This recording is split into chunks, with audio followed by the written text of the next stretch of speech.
الحمد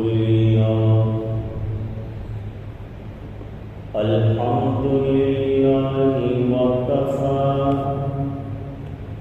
وسلام على عباده الذين اصطفى خصوصا على أفضلهم وخاتم النبيين محمد الأمين وعلى آله وصحبه أجمعين.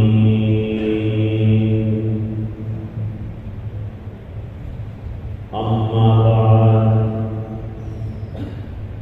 عن معاذ بن جبل رضي الله تعالى عنه قال قال رسول الله صلى الله عليه وسلم: إن أولى الناس بي يوم القيامة المتقون أين كانوا ومن كانوا، أو كما قال عليه الصلاة والسلام. وصدق رسوله النبي الأمي الكريم. اللهم صل على سيدنا محمد وعلى آل سيدنا محمد وبارك وسلم.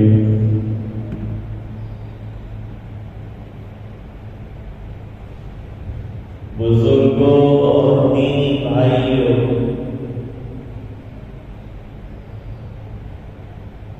اور گھروں پر سن رہی دینی ماں بہنیں،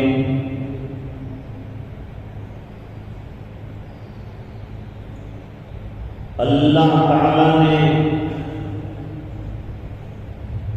آسمان کو آفتاب و ماہتاب، کواکب و نجوم کے ذریعے سے سنوارا ہے، سجایا ہے.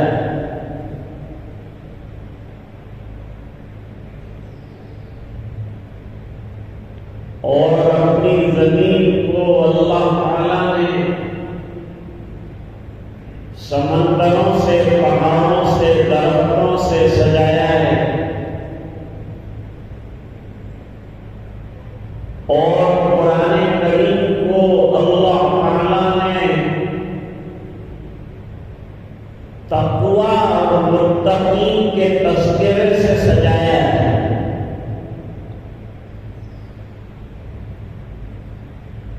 قرآن کریم کا پہلا پارہ اٹھائیے تو تقویٰ کا ذکر ملتا ہے. آخری پارہ اٹھائیے وہاں بھی تقویٰ کا ذکر ملتا ہے.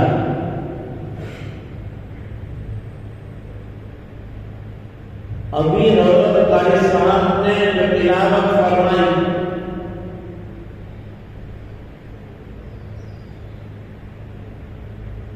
اس کی پہلی آیت میں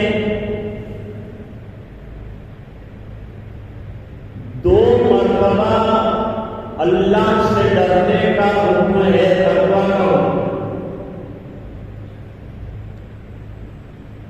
اور جو چیز جتنی امپورٹنٹ ہوتی ہے اس کو اتنی اہمیت کے ساتھ بار بار ذکر کیا ہے.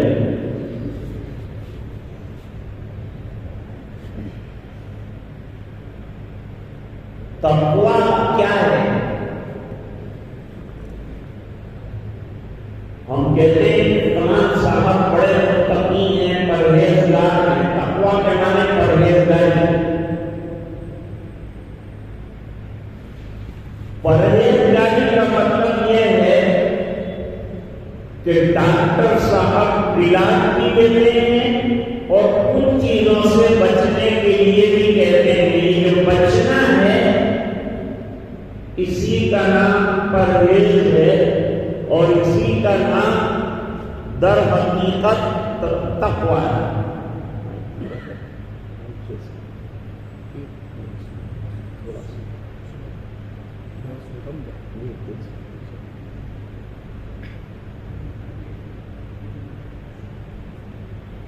تو تقویٰ اصل میں کہتے ہیں اللہ کے ڈر کو۔ اللہ کے ڈر کا مطلب یہ ہے کہ ہمیں مرنے کے بعد اللہ کے سامنے کھڑے ہونا ہے اور جواب دینا ہے، اور ایک ایسے پروردگار کے سامنے جس نے نعمتوں سے ہم کو مالا مال کر رکھا ہے، وہ ہمیں دی جانے والی نعمتوں کے بارے میں سوال کرنے والے ہیں۔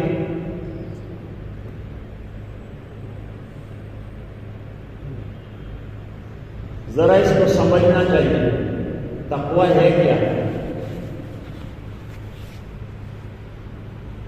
اللہ تعالیٰ نے حضرت عمر رضی اللہ تعالی عنہ کو بڑا علم عطا فرمایا۔ حضور پاک صلی اللہ علیہ وسلم نے فرمایا، لو کان بعدی نبیا لکان عمر، اگر میرے بعد نبوت کا سلسلہ اگر جاری رہا ہوتا تو حضرت عمر نبی ہوتے۔ اتنا بڑا علم اللہ تعالیٰ نے حضرت عمر رضی اللہ تعالیٰ عنہ کو عطا فرمایا۔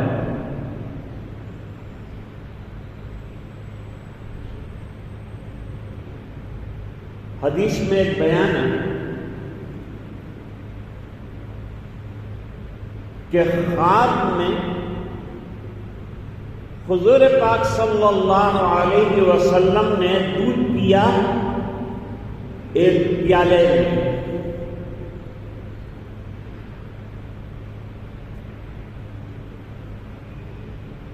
عالم خواب میں اور عالم مثال میں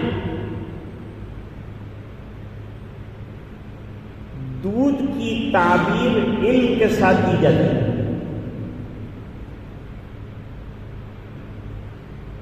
معراج میں حضور پاک صلی اللہ علیہ وسلم کے سامنے ایک شراب کا پیالہ رکھا گیا تھا، ایک شہد کا رکھا گیا تھا، ایک دودھ کا پیالہ رکھا گیا تھا، اور جبریل علیہ السلام نے فرمایا ان میں سے جو چاہیں آپ پئیں۔ شرابن طہورت، نبی کریم صلی اللہ علیہ وسلم نے دودھ کا پیالہ اٹھایا اور پیا۔ مہمان کے سامنے مشروبات پیش کیے جاتے ہیں،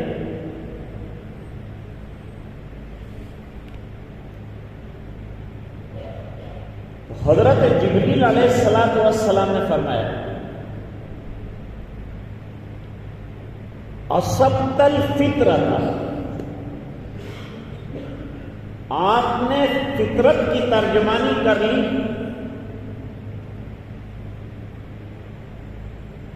اگر آپ نے شراب کا پیالہ اٹھایا ہوتا تو آپ کی امت گمراہ ہو جاتی، لیکن اب آپ کی امت میں علم کی کثرت رہے گی۔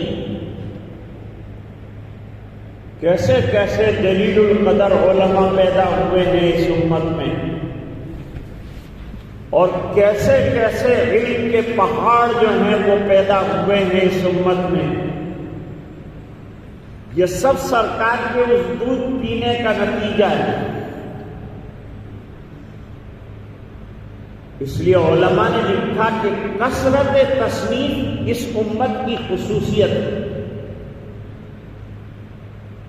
بے شمار کتابیں جو ہے وہ لکھی گئی ہیں اور روزانہ ہزاروں کتابیں لکھی جاتی ہیں. میں معمولی آدمی ہوں لیکن میرے ٹیبل پر روزانہ 10-15 کتابوں کا ڈھیر ہوتا ہے کہ اس کو دیکھیے، تقریر لکھیے، اس پر اپنا رائے کا اظہار کیجیے. یہ تو ایک خطے کی بات ہے، اور پورے عالم میں دین پر کتنا لکھا جا رہا ہوگا، کتنا علم جو ہے وہ تحریر کیا جا رہا ہے.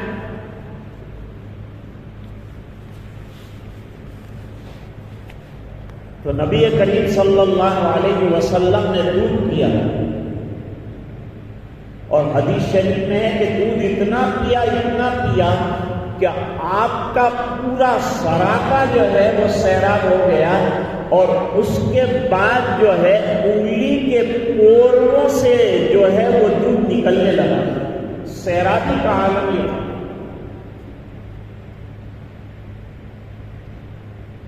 اتنا پینے کے بعد نبی کریم صلی اللہ علیہ وسلم نے دودھ کا پیالہ حضرت عمر رضی اللہ تعالیٰ عنہ کو دے دیا. حضرت عمر رضی اللہ تعالیٰ عنہ نے بچا ہوا پیا. پھر تعبیر پوچھی گئی حضور پاک صلی اللہ علیہ وسلم سے، تو فرمایا ما بقیہ علم جو ہے نبوت کے سلسلے کا وہ حضرت عمر رضی اللہ تعالیٰ عنہ کو ملا ہے. بہت بڑا مرتبہ ہے، بہت بڑا مقام ہے. اور ایک سوال پیدا ہوتا ہے. سوال یہ ہے کہ حدیث میں حضور پاک صلی اللہ علیہ وسلم نے فرمایا کہ میرے بعد نبی ہوتے تو حضرت عمر ہوتے، تو درجہ تو پہلے حضرت ابو بکر رضی اللہ تعالیٰ عنہ کا آتا ہے، اس کے بعد جا کے حضرت عمر رضی اللہ تعالیٰ عنہ کا درجہ آتا ہے. یہاں حضرت عمر کا نام آیا، ابو بکر کا نام کیوں نہیں آیا؟ جواب، حضرت ابو بکر رضی اللہ تعالیٰ عنہ کو مائیت حاصل، اور بعدیت مائیت کے بعد. دیکھیے اللہ تعالیٰ فرماتے ہیں إِلَّا تَنْصُرُوهُ فَقَدْ نَصَرَهُ اللَّهُ إِذْ أَخْرَجَهُ الَّذِينَ كَفَرُوا ثَانِيَ اثْنَيْنِ إِذْ هُمَا فِي الْغَارِ إِذْ يَقُولُ لِصَاحِبِهِ لَا تَحْزَنْ إِنَّ اللَّهَ مَعَنَا. یہ معیت ہے. معیت کے معنی بالکل ساتھ ہونا. اس کا مطلب علماء نے یہ نکالا کہ جب سرکار نے پیا تو حضرت ابو بکر بھی سیراب ہو گئے، کیونکہ وہاں معیت ہے. اس بنا پر سرکار کے ساتھ ساتھ حضرت ابو بکر سیراب ہو گئے، ان کو دینے کی ضرورت نہیں ہے. اور حضرت عمر رضی اللہ تعالیٰ عنہ میں بعدیت ہے، اس لیے ان کو دیا.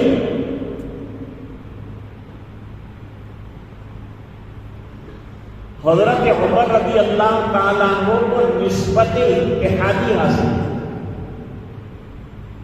حضرت آپ تو مولانا یوسف صاحب رحمۃ اللہ علیہ کے پاس رہے ہیں.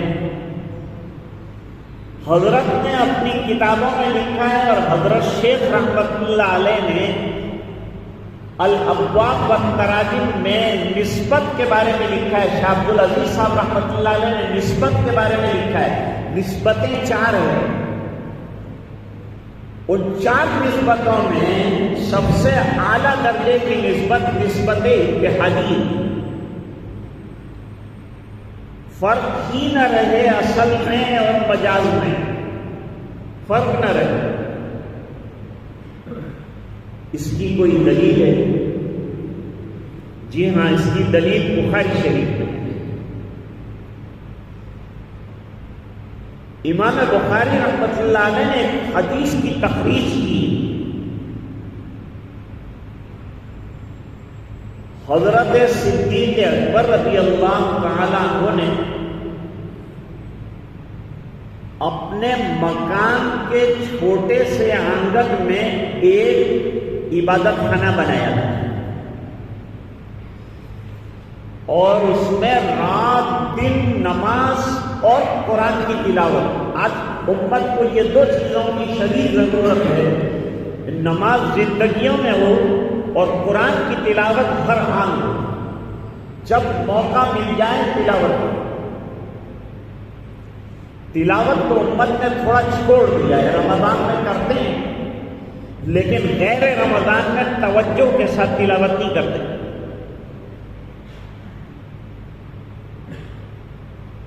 شرح بخاری میں مفتی سعید احمد صاحب پالنپوری رحمت اللہ علیہ نے لکھا ہے کہ عرب پر بہت زیادہ حالات ہے، لیکن میرے تجربے کے اعتبار سے دو چیزوں نے ان کو بچا رکھا. آج اس امت کے اندر اگر وہ دو نعمتوں کی پابندی آ جائے تو اللہ تعالیٰ اس امت کی بھی حفاظت فرمائیں گے. اللہ نے اس کا وعدہ فرمایا. نمبر 1، عرب کتنا بھی سفر کر رہا ہوگا لیکن جہاں وقت صلاۃ آیا گاڑی کنارے پر لگا دے گا، مصلی بچھا دے گا، راستے پر نماز پڑھ لے گا، نماز میں دیر نہیں لگائے گا.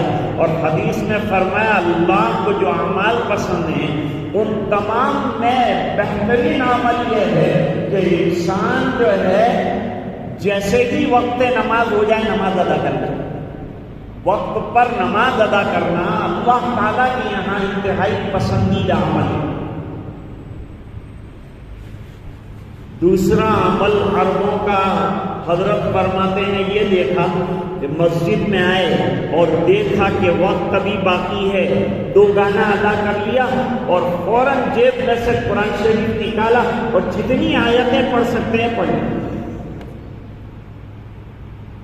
تو حضور پاک صلی اللہ علیہ وسلم کے یہ کمپینین ہیں حضرت ابوبکر رضی اللہ تعالیٰ عنہ، نمازوں کے بھی عاشق ہیں، قرآن کریم کے بھی عاشق ہیں.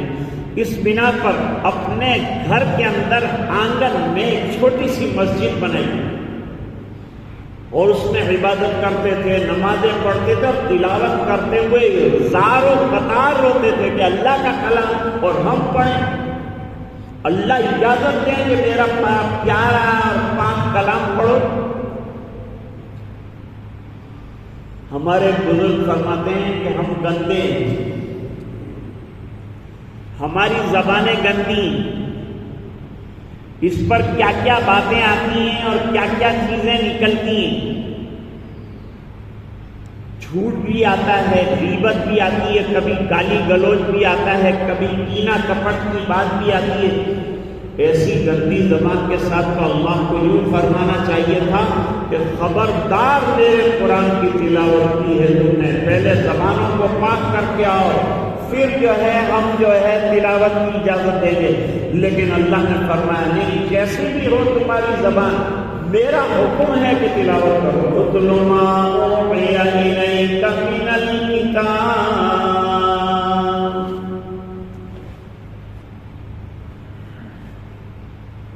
تلاوت تو ایسی ہونی چاہیے کہ جو نہ جانتا ہو، جو نہ مانتا ہو، وہ بھی ماننے پہ مجبور ہو. آپ کا قرآن سننے لگے. حضرت ابوبکر رضی اللہ عنہ شان سے پڑھتے تھے نماز میں قرآن اور بیٹھ کر اس طرح سے تلاوت کرتے تھے کہ آنے جانے والے کھڑے ہو جاتے تھے، رونے لگتے تھے اور مشرکین کو لگتا تھا کہ پورا مکہ اس کے قرآن پہ مسلمان نہ ہو جائے.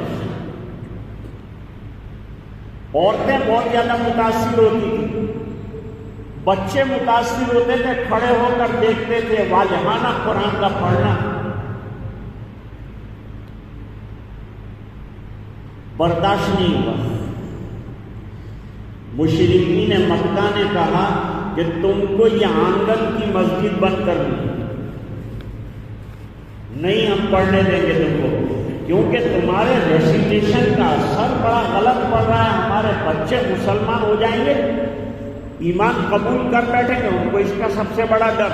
اور حضرت ابوبکر اپنی دھن میں نماز میں بھی استغراق رہتا تھا. حضرت ابوبکر کی نماز میں استغراق کا بے شمار عالم ہے.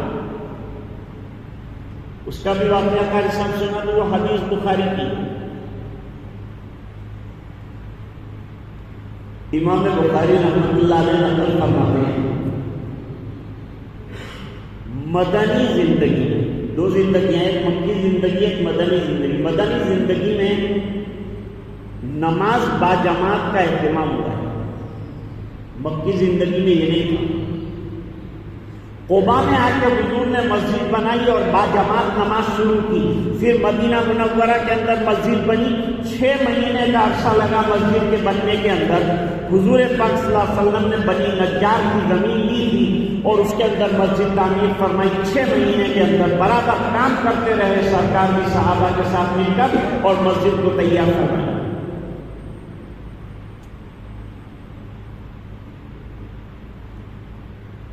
اب قباء میں ایک قبیلہ تھا بنو عمرو بن عوف۔ یہ قباء کا بڑا قبیلہ اور حضور کا پیارا قبیلہ ہے۔ انہوں نے سرکار کو بہت ساتھ دیا، اس بنا پر آپ صلی اللہ علیہ وسلم ان سے محبت کرتے تھے۔ اس وجہ سے قباء کی مسجد تیار ہونے کے بعد حضور پاک صلی اللہ علیہ وسلم مدینے آ گئے اور مدینہ منورہ سے ہر سنیچر کو قباء تشریف لے جاتے تھے اور قباء کی مسجد میں 2 رکعت نماز ادا فرماتے تھے اور اس کے بعد بنو عمرو بن عوف کا حال پوچھتے تھے، خیریت معلوم کرتے تھے۔ اتنی محبت ہے۔ آج بھی عمرے میں جانے والے جو ہیں وہ جاتے ہیں سنیچر کو، پیدل بھی حضور گئے ہیں اور سوار ہو کر بھی گئے ہیں قباء، اور 2 رکعتیں وہاں مسجد میں پڑھنے کا ثواب جو ہے ایک مقبول عمرے کے برابر اللہ دیتے ہیں۔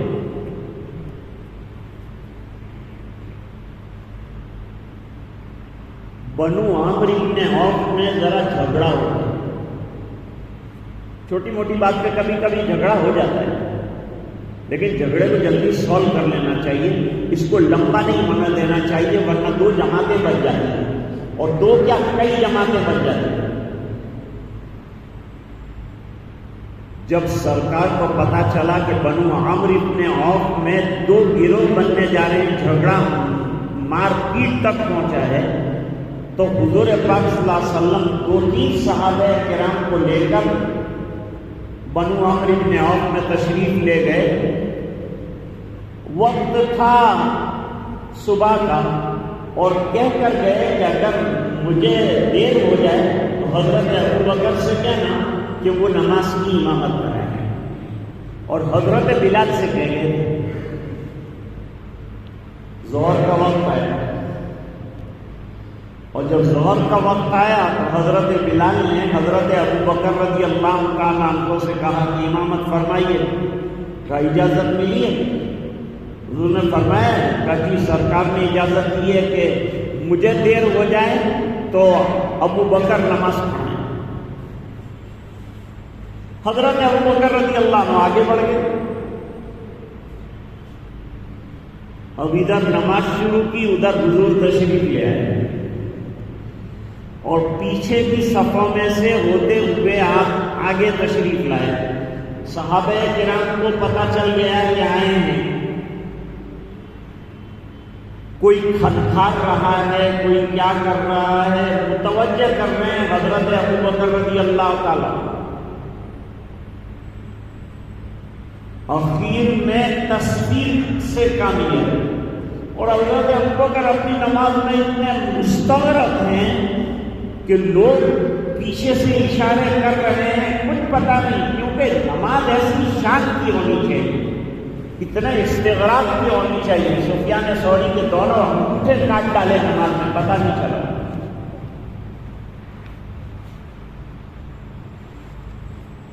جب تالی بجائی گئی، یہ جو مجموعوں میں تالیاں بجاتے ہیں وہ تالی نہیں، تصویر کس کو کہتے ہیں؟ الٹے ہاتھ کی پچھلے کا حصہ جو ہے، پچھلا حصہ ہتھیلی کا پچھلا حصہ، اس پر سیدھے ہاتھ کی انگلیاں مارنا۔ اب ظاہری بات ہے کہ 25 آدمی ایک ساتھ ماریں گے تو کچھ نہ کچھ آواز ہوگی، تب جا کر کے حضرت ابوبکر رضی اللہ تعالیٰ متوجہ ہوئے، اور متوجہ ہوتے کنکھیوں سے دیکھا کہ سرکار آ گئے تو پیچھے ہٹ گئے۔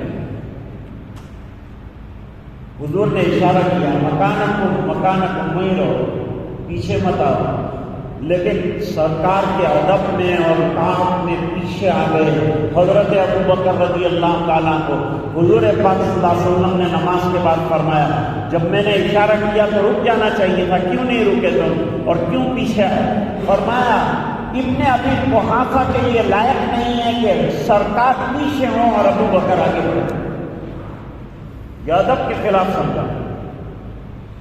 اور صحابہ کرام کو سرکار نے، آپ صلی اللہ علیہ وسلم دنیا میں اصلاح کے لیے آئے ہیں، جو کافرین تھے ان کی بھی اصلاح فرمائی، جو مومنین تھے ان کی بھی اصلاح فرمائی، جو اپنے تھے ان کی بھی اصلاح فرمائی، جو غیر تھے ان کی بھی اصلاح فرمائی۔ نبی حق بات دیکھے اور خاموش رہے، نبی کا مزاج نہیں، وہ بولتے رہے گا، حق بات کہہ کے رہے گا۔ صحابہ کرام سے کہا، بڑے صحابہ ہیں، کہ تم نے تصدیق کیوں کی؟ یہ تالی کی شکل کیوں پیدا کی؟ تم نے آواز کیوں نکالی ایسی؟ کہا حضور ہم کیا کرتے ہیں؟ کسی طرح ابوبکر متوجہ نہیں ہوتے تھے تو متوجہ کرنے کے لیے ایسا کیا۔ حضور پاک صلی اللہ علیہ وسلم نے فرمایا، التسبیح للرجال، مردوں کو اگر امام کو متوجہ کرنا ہے تو اللہ اکبر سے نہیں کیا جائے گا۔ اللہ اکبر کے معنی تو تم نے بہت بڑا کام کر ڈالا، یہ ہوتا ہے۔ اور سبحان اللہ تسبیح کہنا چاہیے کہ کوئی غلطی ہو رہی ہے، آپ ہم کو لے کے چل رہے ہیں لیکن بیچ میں ایکسیڈنٹ ہو رہا ہے، ذرا ٹھیک کر لیجیے اپنے آپ کو، تو سبحان اللہ کہا جائے گا۔ تو التسبیح للرجال والتسبیح للنساء، عورتیں جو ہیں وہ تسبیح کر سکتی ہیں اور مرد تسبیح کریں گے۔ بات دور نہ چلی جائے گی۔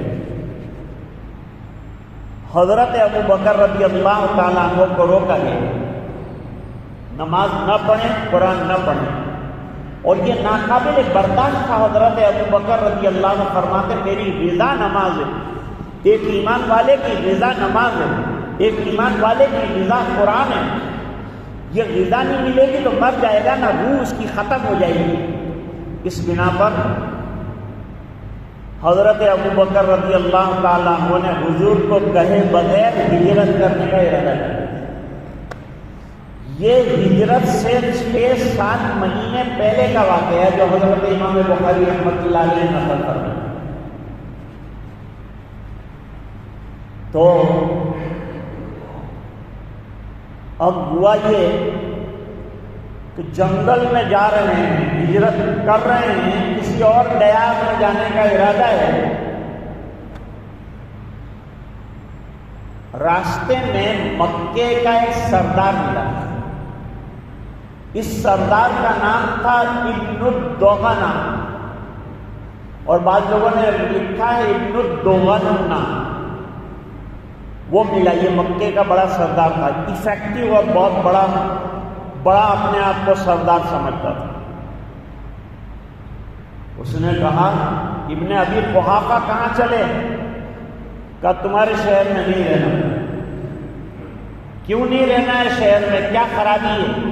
کہا وہ لوگ مجھے اللہ کی عبادت نہیں کرنے دیتے، نماز نہیں پڑھنے دیتے، قرآن نہیں پڑھنے دیتے، وہاں رہ کر کیا کروں گا، اس لیے جا رہا ہوں۔ اب وہ مشرک ہے، اس نے حضرت صدیق اکبر رضی اللہ تعالیٰ عنہ کے لیے جو رائے قائم کی وہ دیکھی۔ نے کہا آپ جیسے لوگ اگر شہروں سے چلے جاتے ہیں تو شہروں میں کوئی خیر اور خوبی نہیں رہ جائے گی، شہروں میں دکانوں سے خوبیاں نہیں آتی، شہروں میں مکانوں سے خوبیاں نہیں آتی، شہروں میں اللہ والوں سے خوبیاں پیدا ہوتی۔ شہر جب ہے جب اللہ والے اللہ اللہ کر رہے ہیں، شہر ورنہ وہ بنجر ہے جہاں اللہ کا نام ہی نہ لیا جاتا، وہ خالی مادیت ترقی کر رہی ہے، اس کو شہر نہیں کہتے۔ پھر ابن الدوغنہ نے حضرت ابوبکر رضی اللہ تعالیٰ عنہ کے اوصاف بیان کیے۔ کیا اوصاف بیان کیے؟ بہت توجہ سے سنیے میری بات۔ انت تحمل الکل، آپ لوگوں کے بوجھ جو ہیں وہ خود اٹھا لیتے ہیں. غریب آدمی ہے، سر پہ بوجھ اٹھا کے جا رہا ہے، اٹھایا نہیں جا رہا ہے تو آپ اس کے سر سے لے لیتے ہیں، اپنے سر پہ اٹھا لیتے ہیں. انت تحمل الکل. نمبر 2، تقسم المعدوم، غریب اور ناداروں کے لیے لوگوں کے پاس سے پیسہ لیتے ہیں اور غریبوں کو پہنچاتے ہیں. سب صفات. وتقری الضیف، اور آپ مہمان نوازی کرتے ہیں. مہمان نوازی بہت بڑی نعمت، اس پر جنت کا وعدہ ہے. مہمان نوازی پر جنت کا وعدہ فرمایا. حدیث ہے حضور پاک صلی اللہ علیہ وسلم. نمبر 1، افشوا السلام، سلام کیا کرو، کثرت سے سلام کیا کرو. صحابہ کرام بازار میں نکل جاتے تھے، سبزی نہیں لینی ہے، سودا نہیں لینا ہے، تھیلیاں خالی لانی ہے، لیکن اجر سے بھر کر لانی ہے. جا کر سب کو سلام کریں گے، 20 نیکیاں ملیں گی. آتے تک تو کتنا ہمارے پاس اجر کا ذخیرہ ہو جائے گا، اس لیے بازار جاتے ہیں. ایک بات ہوئی. دوسری بات، تطعم الطعام، کھانا کھلاؤ لوگوں کو کھانا کھلانا بڑی بات ہے. سلام کرنا ثواب کا کام ہے. اور تیسری بات سرکار نے فرمائی، الصلاۃ باللیل والناس نیام، رات کے اندھیرے میں جب سب خواب خرگوش میں مصروف ہیں، ایسے وقت میں اٹھ کر اللہ کے سامنے آہوازی کرنا. یہ کیا کرے گا؟ یہ تینوں چیزوں سے کیا ہوگا؟ تدخل الجنت بسلام، جنت کا داخلہ سلامتی کے ساتھ اللہ تعالی نصیب فرمائیں گے. تقریر ضیف، آپ مہمان نواز بھی ہیں. عربوں کی خوبیوں میں سے ایک خوبی یہ ہے جو مہمان نواز ہے. نمبر 4، مظلوموں کی مدد کرنے والے، صلہ رحمی کرنے والے، رشتہ داریوں کو جوڑنے والے. اب یہ صفات پر کچھ سمجھے بات؟ آپ کچھ سمجھ میں آئی؟ نہیں. جب نبی کریم صلی اللہ علیہ وسلم پر پہلی وحی نازل ہوئی اور آپ کا حال دیگر ہو گیا، پسینہ پسینہ ہو گیا، آپ کو کملی کے اندر لٹا دیا گیا. جب اٹھے تو حضرت خدیجہ رضی اللہ تعالیٰ عنہا رفیقہ حیات تھے. ان سے کہا کہ مجھے ایسا دبوچا گیا ہے کہ مجھے لگتا ہے کہ میں زندہ نہیں رہوں گا، کیونکہ جو ذمہ داری دبوچنے کے بعد مجھے دی گئی ہے وہ ورلڈ وائڈ ذمہ داری ہے. کیسے میں یہ دین کا پیغام پہنچانا ہے، قرآن کا پیغام پہنچانا، پوری دنیا کو پہنچانا ہے، سورسز بھی نہیں ہے تو کیسے پہنچاؤں گا؟ یہ خیال کی وجہ سے مجھے بخار آ جاتا ہے اور میں مرنے کے قریب ہو جاتا ہوں. حضرت خدیجہ رضی اللہ تعالیٰ عنہ کیا فرماتی ہیں؟ حضرت خدیجہ رضی اللہ تعالیٰ عنہ فرماتی ہیں، اپنے شوہر کی خوبیاں بیان کریں. انت تحمل الکل وتکسب المعدوم وتعین علی نوائب الحق وتقری الضیف وتصل الرحم. جتنی صفات حضور پاک صلی اللہ علیہ وسلم کی ہیں وہ تمام بیان کی. حضرت خدیجہ رضی اللہ تعالیٰ عنہ نے وہاں ابن الدغنہ نے حضرت ابو بکر رضی اللہ تعالیٰ عنہ کی وہ تمام خوبیاں بیان کی جو اصل میں میرے نبی کے اندر کی، اب ٹرانسفر ہو کر حضرت ابو بکر رضی اللہ تعالیٰ عنہ کے پاس آئی۔ تو حضرت ابو بکر رضی اللہ تعالیٰ عنہ کا درجہ بھی بہت اونچا۔ حضور پاک صلی اللہ علیہ وسلم نے فرمایا سدو کل خوخت، مسجد نبوی کی چھوٹی کھڑکیاں جن میں سے صحابہ کرام آیا کرتے تھے وہ تمام پر کر دی جائے، الا خوخت ابی بکر، مگر ابو بکر کا خوخہ کھلا رکھا جائے، دروازہ کھلا رکھا جائے، کیونکہ میرے بعد اب خلافت کی ذمہ داری آئے گی اور بار بار مسجد کے اندر آنے کی ضرورت پیش آئے گی، اور وہاں اور کوئی جو ہے عدالت بھی نہیں تھی، اور وہاں کوئی اور جو ہے ایسی بلڈنگ نہیں تھی جہاں سے سیاست اور حکومت چلائی جا سکے، بس ایک مسجد نبوی سے تمام کام انجام دیے جاتے تھے۔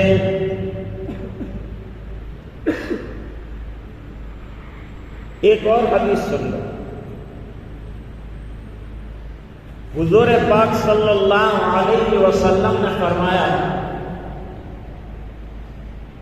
جتنے مجھ پر احسان کرنے والے ہیں ان تمام محسنین کا کوئی نہ کوئی بدلہ میں دے سکتا ہوں، لیکن حضرت ابو بکر نے جو احسان مجھ پر کیا ہے اس کا بدلہ صرف اللہ دے گا۔ تو حضرت عمر رضی اللہ تعالیٰ عنہ کا مرتبہ اونچا ہے، حضرت ابو بکر رضی اللہ تعالیٰ عنہ کا مرتبہ اونچا ہے، اتنا علمی مرتبہ اونچا ہونے کے باوجود ایک اور صحابی ہیں قرآن کریم کے بڑے عالم ہیں ابی بن کعب رضی اللہ عنہ، ان کے پاس خلافت کے زمانے میں حضرت ابو بکر رضی اللہ تعالیٰ عنہ کے بعد خلیفہ بننے والے حضرت عمر رضی اللہ تعالیٰ عنہ پہنچے علم کے سلسلے میں، علم حاصل کرنے پہنچے۔ آدمی کو یہ نہ سمجھنا چاہیے کہ میں تو سب بہت علم حاصل کر چکا ہوں مجھے ضرورت نہیں، علم کی ہر ایک کو ہر وقت ضرورت ہے۔ امام بخاری رحمۃ اللہ علیہ نے فرمایا کہ سردار بننے سے پہلے بھی علم حاصل کرو، حضرت عمر فرماتے ہیں، تاکہ سرداری کے زمانے میں ادھر ادھر کے الٹے سیدھے فیصلے نہ کرو۔ اور امام بخاری فرماتے ہیں کہ حضرت عمر یہ نہیں کہنا چاہتے کہ جب تم سردار بن جاؤ تو علم حاصل کرنا، سردار بننے کے بعد بھی علم حاصل کرنے کا سلسلہ جاری رکھو، تا دم حیات تا دم موت یہ سلسلہ جاری رہنا چاہیے۔ اب امام بخاری رحمۃ اللہ علیہ کی سمجھ کو سلام کرنا پڑے گا۔ دو قسم کے راوی ہوتے ہیں، ایک راوی وہ ہوتا ہے جو فقیہ ہوتا ہے، اور ایک راوی وہ ہوتا ہے جو احفظ ہوتا ہے جس کو حدیثیں حفظ ہوتی ہیں،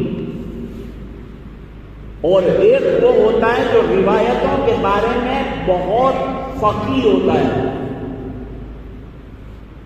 تو فقہ کے اندر فقیہ راوی کی روایت کو لانا پڑے گا۔ انما الاعمال بالنیات جو ہے وہ فقہ کی اور دین کی بنیاد ہے، اس کے لیے حضرت امام بخاری رحمۃ اللہ علیہ نے حضرت عمر رضی اللہ تعالیٰ عنہ کی روایت کو لائے اور اتنی وقی بنا دی کتاب کو کہ پہلی روایت حضرت عمر رضی اللہ تعالیٰ عنہ کی لائے۔ اس سے حضرت عمر کے مرتبے کو انہوں نے بتایا کہ تفقہ میں حضرت عمر رضی اللہ تعالیٰ عنہ کا کوئی ثانی نہیں ہے، اس لیے روایت ان کی لائے۔ اور یہ بات معلوم ہے آپ کو، امام ابو داؤد رحمۃ اللہ علیہ فرماتے ہیں کہ میں نے 4 لاکھ حدیثوں میں سے 4 حدیثوں کا انتخاب کیا ہے، اس میں پہلی حدیث جو ہے وہ انما الاعمال بالنیات ہے، یہ بخاری کی پہلی حدیث ہے۔ حضرت ابی بن کعب رضی اللہ تعالیٰ عنہ کے پاس چلے گئے، جا کر سوال کیا کیا نہیں جانتے تھے حضرت عمر رضی اللہ تعالیٰ عنہ تقویٰ کو؟ رات دن سرکار کے پاس رہنے والا تقویٰ کو نہیں جانے گا کیا؟ بلکہ تقویٰ اس کی زندگی میں بھرپور نہیں ہوگا کیا؟ اللہ کا ڈر نہیں ہوگا کیا؟ اور حضرت عمر کے اللہ کے ڈر کے واقعات بے شمار.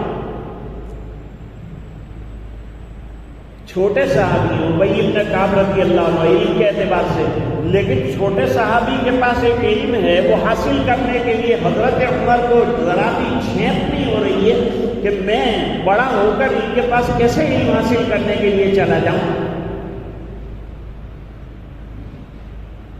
گئے اور جا کر کے ایک سوال کیا. سوال کیا تھا؟ ابی، قرآن کریم میں اور حدیثوں میں تقویٰ کا جگہ جگہ ذکر آتا ہے، تو مجھے ذرا ایگزامپل سے سمجھائیے نا کہ تقویٰ کسے کہتے ہیں. کوئی مثال دے دیجیے جس سے میں سمجھ جاؤں. حالانکہ حضرت عمر سمجھے، میں امت کو سمجھانے کے لیے پوچھ رہے ہیں،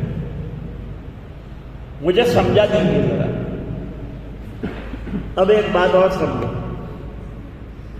جو سمجھا ہوا ہوتا ہے وہ سمجھا بھی سکتا ہے، جو خود ہی نہیں سمجھا وہ دوسرے کو سمجھا بھی نہیں سکتا. اب حضرت ابی بن کعب سمجھے ہوئے، قرآن کریم کے بڑے ماہر ہیں، تفسیر کے بہت بڑے ماہر ہیں. حضرت ابی بن کعب رضی اللہ عنہ، حضور نے فرمایا قرآن سیکھنا ہو تو ابی سے سیکھنا، اور قرآن سیکھنا ہو تو عبداللہ بن مسعود رضی اللہ تعالیٰ عنہ سے قرآن کریم سیکھنا. اور عبداللہ بن مسعود رضی اللہ تعالیٰ عنہ فرماتے ہیں کہ قرآن کی کوئی آیت اور کوئی صورت ایسی نہیں ہے کہ جس کے بارے میں شان نزول نہ جانتا ہوں، اور اگر نہ جانتا ہوں تو 100 میل تک اگر مجھے سفر کرنا پڑے گا اور اس کے شان نزول کو معلوم کرنا ہوگا تو میں سفر کروں گا. اتنا بڑا علم اللہ نے عبداللہ بن مسعود رضی اللہ تعالیٰ عنہ کو بھی عطا فرمایا. ابی بن کعب رضی اللہ تعالیٰ عنہ نے بہت سادہ مثال دی. وہ مثال کیا تھی؟ پوچھا امیر المومنین، آپ کبھی تنگ راستے کے اوپر چلیں، پگڈنڈی کہتے ہیں ہمارے، پگڈنڈی، کسی تنگ پگڈنڈی پر چلے ہیں آپ، ایسی پگڈنڈی کہ جس کے دونوں طرف کانٹوں کی باڑ لگی ہوئی ہو، اور آپ جھبا پہن کر بیچ میں سے گزر رہے ہوں، ایسی پگڈنڈی دیکھی. اگر جب ایسا چلنا پڑے گا آپ کو تو کیسے چلیں گے؟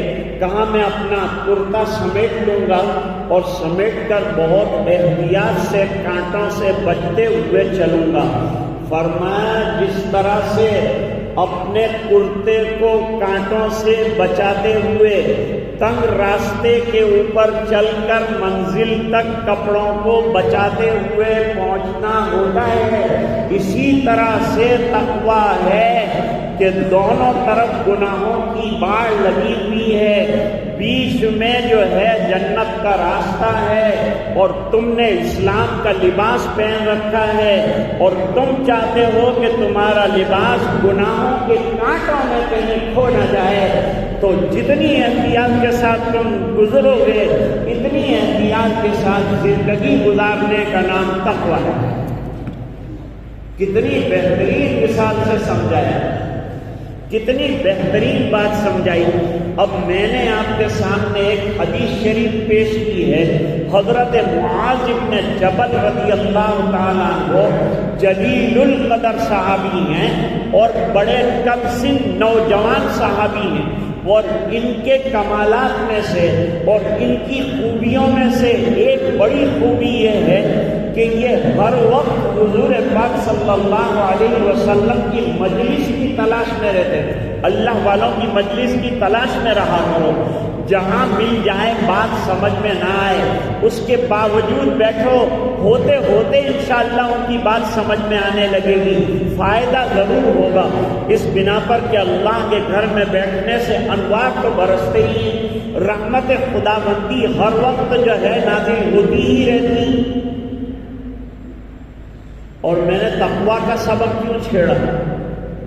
یہ تو سنتے ہی رہتے ہوئے تقویٰ تقویٰ تو بزرگوں کا کام ہے، ہمارا کام نہیں۔ قرآن میں کہیں نہیں کہا کہ تقویٰ بزرگوں کا کام ہے، بلکہ یوں کہا کہ ہر ایمان والے کو متقی بننا ہے اور ہر ایمان والے کو گناہوں سے بچنا ہے۔ جب آدمی میں تقویٰ آئے گا تو دو چیزیں آئیں گی دوستو، ایک چیز تو آئے گی کہ گناہوں سے بچے گا، اور دوسری چیز آئے گی کہ نیکیوں کی طرف چلنے والا بن جائے گا۔ اللہ کا ڈر انسان کو گناہوں سے بچاتا بھی ہے اور اللہ کا ڈر انسان کو نیکیوں کے اوپر لے بھی جاتا ہے۔ اور یا ایھا الذین آمنوا اتقوا اللہ، ہر ایمان والے کو خطاب کیا ہے کہ اللہ سے ڈرتے رہو۔ ایک صاحب مجھے ملے تھے، انہوں نے مجھ سے کہا کہ موسیٰ صاحب کتنا ڈرا ہو، مسجد میں آگے کہ اللہ کی ڈرو، باہر جا کے کہ اللہ کی ڈرو، تو کتنا ڈروانا کتنا سے ڈراوی نہ مطلب میں ماری لاکھ جا رہے ہو تیرے ڈر کی بات کرو، ڈرو ڈرو ڈرو ڈرو۔ میں نے کہا یہ ڈرنے کا معاملہ خالی مسجد تک لیمیٹیڈ نہیں ہے، مسجد میں آیا بہت خشوع و خضوع سے نماز پڑھی، باہر جا کے جیسا تھا ویسا ہو گیا، ایسا نہیں ہونا چاہیے، بلکہ باہر بھی مسجد میں تقویٰ سیکھنا ہے اور باہر جا کر اس کو پریکٹس کرنا ہے۔ دکان میں بھی تقویٰ کی ضرورت ہے اور مکان میں بھی تقویٰ کی ضرورت ہے، اور اولاد کی تربیت کے اندر بھی تقویٰ کی ضرورت ہے، اور پڑوسیوں کے ساتھ بھی تقویٰ کی ضرورت ہے، ہر آن اور ہر لمحہ تقویٰ کی ضرورت ہے اور ہر ایک کو ضرورت ہے۔ اس لیے اتقوا کا معنی ڈرو نہیں ہے، ڈرتے رہو اور ہر وقت کرتے رہو، ہر وقت اللہ دیکھ رہا ہے۔ حدیث شریف میں ہے 7 قسم کے لوگوں کو اللہ تعالی قیامت کے دن عرش کے سائے میں جگہ عطا فرمائیں گے، یعنی اپنی خصوصی رحمت اللہ تعالیٰ متوجہ فرمائیں گے یہ 7 لوگوں کی طرف۔ ان میں سے ایک نوجوان ہوگا، اور یہ نوجوان بھی نہایت حسین اور جمیل ہوگا، اور اس کو ایک خاندانی عورت گناہ کی دعوت دے گی، اور یہ اللہ کے ڈر کی وجہ سے کہے گا کہ اے خاتون میں اللہ سے ڈرتا ہوں، تو بھی اللہ سے ڈر، ایسے گناہ کا وسوسہ بھی نہ لا، خیال بھی نہ لا، اس لیے کہ ہم جب یہ عمل کریں گے تو ہمارا رب دیکھ رہا ہوگا، ہم کیا جواب دیں گے اللہ کو، اس لیے تو بھی توبہ کر لے، میں بھی اللہ سے ڈرتا ہوں۔ اللہ کے ڈر کی وجہ سے اس نے گناہ نہیں کیا، حالانکہ گناہ سے روکنے والی کوئی چیز نہیں تھی، لڑکی تیار تھی اور ماحول سازگار تھا، چاہتا تو گناہ کر لیتا لیکن پھر بھی نہ کیا گناہ اللہ کے ڈر کی وجہ سے۔ نتیجہ یہ ہوا کہ اللہ تعالیٰ نے بدلہ دیا، اور بدلہ یہ دیا کہ قیامت کے دن جب لوگ پسینے میں شرابور ہوں گے تو اس کو اللہ تعالیٰ اپنی مخصوص رحمت کے سائے میں جگہ عطا فرمائیں گے۔ اب سوال ہوتا ہے کہ اتنا بڑا انعام کیوں مل گیا؟ جواب یہ ہے کہ امتحان بھی بڑا تھا، جب امتحان بڑا تو انعام بھی اللہ تعالیٰ بڑا دیتے ہیں۔ جب اس نے قربانی بڑی دی، مجاہدہ بڑا کیا، دل کے اوپر پتھر رکھ دیا، ہاں اپنی خواہش کو کنٹرول میں کر لیا، تو جنت اس کا ٹھکانہ ہے۔ وَأَمَّا مَنْ خَافَ مَقَامَ رَبِّهِ وَنَهَى النَّفْسَ عَنِ الْهَوَىٰ فَإِنَّ الْجَنَّةَ هِيَ الْمَأْوَىٰ۔ جس نے اللہ سے ڈر کر اپنے نفس کے اوپر پتھر رکھ دیا، اپنی خواہشوں کو کنٹرول میں کر لیا، تو اللہ فرماتے ہیں جنت الماوا اس کا ٹھکانہ۔ اب حضرت معاذ رضی اللہ تعالیٰ عنہ کا واقعہ سننے کی آپ میں زیادہ تاب نہیں ہے، اس لیے میرے خیال سے ایک اور بیان بھی ابھی ہے ایسا میرا کہیں ایک بیان اور ہے، تو انشاءاللہ وہ دوسرا بیان جو ہے وہ معاذ بن جبل کی بات سے دوبارہ شروع کریں گے۔ آج اسی پر اپنی بات کو ختم کرتے ہیں اور دعا کرتے ہیں کہ اللہ تعالیٰ پرہیزگاری والی زندگی مردوں کو، خواتین کو، بچوں کو، ہر ایمان والے کو عطا فرمائے۔ صحابہ کرام جب ملتے تھے تب بھی تقویٰ کی بات کرتے تھے، جب بچھڑتے تھے تو کہتے تھے بھائی کچھ نصیحت کر دو، کچھ وصیت کر دو، تو صحابہ کرام کہتے تھے پہلے میں اپنی ذات کو تقویٰ کی وصیت کرتا ہوں، اس کے بعد آپ کو تقویٰ کا سبق دینا چاہتا ہوں۔ میں نے بھی آپ جو ہے شروع کیا تقویٰ سے، اور جاتے جاتے آپ کو یہی سبق جو ہے انشاءاللہ اگر زندگی باقی رہی تو دے کر جاؤں گا اور ختم کروں گا۔ تو حضرت کا حکم تھا کہ چند کلمات آپ کی خدمت میں عرض کیے جائیں۔ ڈرتے ڈرتے چونکہ آپ حضرات انگریزی نزاد ہو گئے اور اردو دھیرے دھیرے بھولنے لگے، لیکن الحمدللہ یہ مجمع دیکھا اور آپ نے غور سے سنا۔ اللہ تعالیٰ آپ کے بیٹھنے کو قبول فرمائے، سننے کو قبول فرمائے۔ اردو کو مردہ مت ہونے دیجیے، اس کو زندگی عطا کیجیے۔ یہ مذہبی زبان ہے، اس کا مرتبہ رہنے دیجیے۔ اپنی جگہ انگریزی رہے گی، اپنی جگہ دوسری زبانیں رہیں گی، لیکن یہ زبان کو زندہ رکھیے، جاری رکھیے، اس بنا پر کہ جتنا لٹریچر عربی کے بعد اردو میں ہے کسی اور زبان کے اندر نہیں ہے۔ اس لیے اردو سے وابستہ رہیے اور انگریزی بولتے رہیے، دفتری زبان ہے، آپ کے یہاں کی ٹکسالی زبان ہے، اس کو بولنا پڑے گا۔ میں نہ نہیں کہتا، لیکن اردو کو چھوڑنے سے میں جو ہے وہ آپ کو روکتا ہوں۔ اللہ تعالیٰ مجھے آپ کو سمجھنے کی توفیق عطا فرمائے۔ حضرت قاری صاحب دعا فرمائیں۔